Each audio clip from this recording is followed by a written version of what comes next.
స్థానిక ఎమ్మెల్యే మల్రెడ్డి రంగారెడ్డి అన్న మీరు మంచిగా పనిచేస్తూ ఉన్నారు. మీరు దీనిపైన దృష్టి పెట్టి దీన్ని ఆక్రమణలను తొలగించాల్సిన ఆవశ్యకత మీ పైన ఉంటుంది.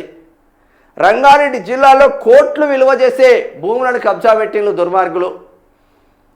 మరి అయినా రెడ్డి, నేను రెడ్డే, మా ప్రభుత్వం రెడ్డే, ఎమ్మెల్యే రెడ్డే, కబ్జా పెట్టుకున్నాడు రెడ్డే, మా ప్రభుత్వం రెడ్డే. ఇక మేము కబ్జాలు ఎట్లా చేసుకుంటాం? అక్కడ అంటే ఎస్సీ ఎస్టీ బీసీ మైనార్టీ వర్గాలు 60 గజాలు చిన్న షెడ్లు వేసుకున్నారు కాబట్టి వాళ్ళంతా నిరుపేదలు కాబట్టి వాళ్ళని కొడతాం. మా రెడ్డిలను మేము ఎట్లా కొడతామని అనుకుంటున్నావా? ఒక్కొక్కటి బయటికి వస్తున్నారా నాయన?